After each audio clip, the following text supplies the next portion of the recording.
Hey guys, what's up? It's Mike. I am not doing a Throwers Corner news video, but this time I'm doing a review, and the review is of the Traveling Throw Rambler.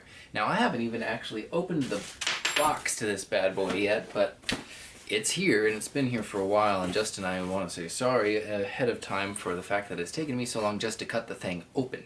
How's this to cut it open? It's for breaking out of prison.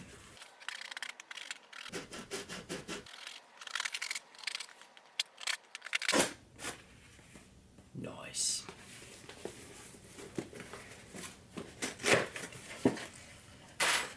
Right. Priority mail. Justin cares about his throws. He packages them nicely. Very nicely. Even more nicely.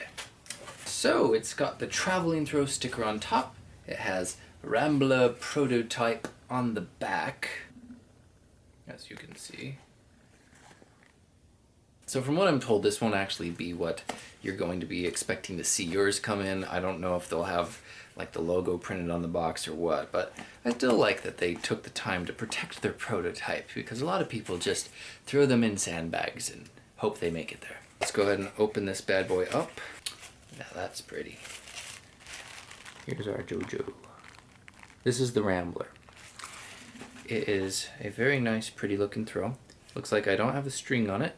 It's got a very nice shape to it. I like the inside here. The hole through there is pretty interesting. You don't normally see those these days. And the finish is really sick. It looks almost like a planet. I think that's pretty cool. Let's go ahead and throw a string on this and throw it really fast. And then I'm gonna test it for a while.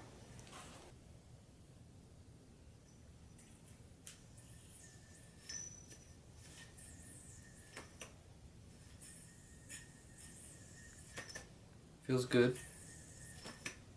Comes back to the hand well. Doesn't really hurt to catch it, even when I crank it. Not bad. Well, I'm going to go ahead and play with this for a while, and as I come up with thoughts and ideas about what I think about it, I will come and pop back in and let you know how I feel about it, and we'll end this with a little bit more of a formal review talking about the specs and my general ideas about what the shape feels like and how it grinds on my thumb and all that kind of stuff. So I'll see you in a couple seconds.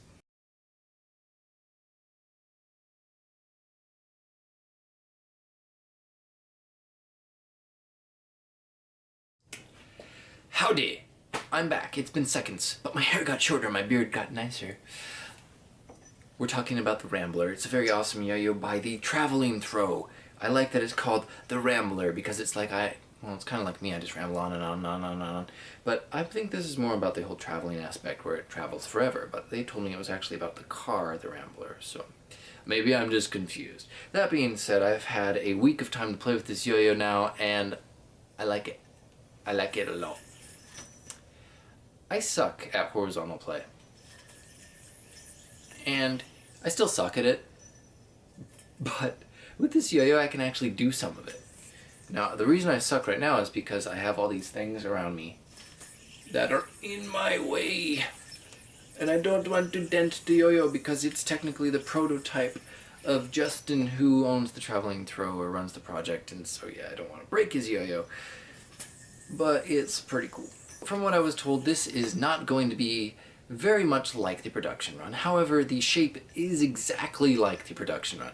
The differences we'll be discussing later are the finish, the response, the bearing, that kind of stuff. This is technically Justin's personal yo-yo, and I have done my best not to ding his thing up because it's very cool. So the diameter of the Rambler is going to be 55 millimeters. The width is 43 millimeters. The weight is an amazing 65 grams, which is actually kind of what I like. I don't know why, that just seems to be my go-to number. The response in this will be Monkey Finger Design Monkeyschnott. Yeah. And originally the ball bearing was going to be the Monkey Finger Design Tasmanian thingamajig, but that kind of got vetoed. You're still going to get one if you buy one, and they're going to throw it in the box, and they're going to be like, yeah, if you like it, put it in, but, you know, you don't have to. They're going to throw in one of their own little center track bearings that they ordered in, which works very great. It spins very long, so it'll come with two bearings when you buy it, from what I'm told. You'll get the center track centering bearing, which is very nice, and then you'll also get one of our Tasmanian bearings, which is also very cool. Cool. I don't have that many throws to compare this to, but I do have the Gelato one, which, if you might have noticed, pretty similar in shape. Who wants to focus on me? So what I really like about doing these reviews is I get to be goofy again. I don't normally get to be goofy because goofy's annoying. So next we're going to talk about the shapes of this yo-yo. We're going to talk about the outside shape and then the inside shape, because you know it's on the inside that matters. So the outside shape of this is a butterfly style yo-yo. It's got a nice curve and groove and it goes all the way down to the center. It doesn't really have any steps like a lot of your more modern yo-yos do, so it comes down the line in some of the more modern yo-yos and there's a step right here, and that's to sort of keep the yo-yo string from touching the sides as much. It helps reduce friction and all this cool crazy stuff. This one doesn't really have that. It basically curves all the way down into the gap of the yo-yo, and then it has the response area. So you've got the curve down here into the response, straight into the silicone, and then to the bearing seat, and then into the axle, which is wonderful. The finish on this is amazing. I guess this was a custom anodized job specifically for Justin, so you won't actually get that on yours. I almost dropped it. Oh my gosh. So that's a pretty standard shape. That's actually been done quite a bit. I consider it a classic shape, but apparently classic and butterfly are two different things. Anyhow, so I like the shape. When I throw the yo-yo pretty hard and I go to catch it, it comes back, goes right into my hand pretty nice. My middle finger gets sucked into the gap and my other two fingers kind of cushion the blow. It just fits great. It feels great in my hand. Doesn't feel jagged and like it's gonna stab me like this prototype of the bass boost used to do. The shape works great for me. The outside shape is great as far as my grinds go. It wants to just sort of sit on my arm. I don't really have any grief with the shape of the yo-yo. It works great. Now the inside, that's what counts, you know, in here. It's a pretty interesting design. So you immediately have this step around the corner in, and you think, oh, that's great, you're gonna do thumb grinds on here, but you're not really, because as soon as that hits your thumb, because it's such a sharp little angle, it kind of grabs on pretty hard and it kills the spin really fast. The rest of the inner side of this cup goes, you've got another bump here, a divot in here, and then you've got where your bearing seat is, obviously, and then you've got this hole in the side. Who does holes in the side? They do holes in the side. Now, I was curious about the hole in the side, because I'm used to seeing yo-yos where it's like, boom, in your face, a nipple. Pretty much every yo-yo I have has some form of a nut sticking out the side or a nipple sticking out the side. Man, we have weird lingo. Anyways, there's always something sticking out, and it's what is holding the axle so that you can crank that thing down and it won't just keep on going and going and going. It gives it a stopping point. Now this one doesn't have that, and I was curious because it's like, okay, so why is there a hole going all the way through the yo-yo? I could look at you through the hole. The reason there's a hole through this side of the yo-yo was weight distribution. When you have a whole lot of material right here, and it's sticking out the side, that adds a lot of center weight, and it gives it more likelihood of wanting to tilt because all the weight's in the center, and when you start doing fast speed tricks, the yo-yo is not going to fight you when you start to change your angles, and it's going to want to go, oh, you want it to go this way, and it's going to tilt and fall over and screw up. Not having that there and putting it here and then here, blah and then blah, gives it more stability, and it gives it a lot more extra rim weight, and it's a creative way to distribute the weight that I haven't really seen before. It does make it look kind of interesting, but at the same time it makes it look kind of interesting. But it's okay because it's cool. And it does the job really well. As I said before, it does horizontals amazing, and I suck at horizontals, so if you're good at them, you're gonna love this thing. So all in all, I do like the shape. I'm not 100% sold on the hole through the side, but I like the reason they did it, and it makes sense why they did it that way. And the fact that this is the very first yo-yo that the Traveling Throw has ever put out, I mean, they did some collaborations, but this is their yo-yo now. This is one that they made. They didn't do it with someone else. They did it themselves. It's really good. What do you want me to tell you? What, you want me to crap on it? It's a great yo-yo. So unfortunately, because it is just the prototype of the yo-yo, it's from the personal collection of Justin, who runs the Traveling Throw, and it's not the production I can't really talk about the bearing because the bearing you will get is one that I don't have to talk about. The string, it didn't come with a string. So this is a Monkey Finger Design ape hangers, and apparently they're going to come with ape hangers. If you've listened to any of my videos and you've seen any of my posts about the string, you know it lasts forever, and mine last about a month. So they're great. They work amazing for me. I can do a lot of whips with them. I can do a lot of other stuff with them. They're great for tech and slack, and yeah. If you haven't tried one yet and you buy one of these yo-yos, see if you can make it last a month. I bet you anything you can. And last a month means it didn't break, it didn't fly off, and it still feels good at the end of week 1 and just as good at the end of week 4. I'm just going to move on from the accessories portion. I don't really know what's going to come in the box. I don't know if it's going to have a bunch of stickers. It probably will. I don't know anything about the string, if it's coming with 1 or 5, and I don't know about the bearings. I do know it's going to come with a center track bearing. I also know it's going to come with a Tasmanian bearing. Can't really tell you much about them. I know that the bearing this one came with just goes forever. I sat at my desk the other day and I took the halves apart and I put the bearing in my fingers and I went like this, basically like this, and I just let it spin. Basically like a top on my hand. And that thing went for 3 minutes. And that's just a snap, with only one hub, of course. It just goes and goes and goes and goes and goes. So if you get one of these and you get to try out the bearings, I'm pretty sure you're going to be pleased with it out of the box. So as far as the finish is concerned, this one has a soda blast, which for the longest time I didn't really know the difference between soda and bead blasting. I thought it was just a creative name that I Love Yo-Yo made up because they liked the whole candy finish. I'm told that the soda blast does last a lot less. It's not as gritty, it's a lot more fine, it gives you a different finish. And the bead blasting lasts a lot longer. It's considered to be the better of the two just because it does last longer. It does great for grinds, so I'll let you guys decide if you prefer soda blast or bead blast, but know that this is only going to come bead blasted. Now as far as performance is concerned, well, I've already talked about it here and there throughout the review, but performance is great on this yo-yo.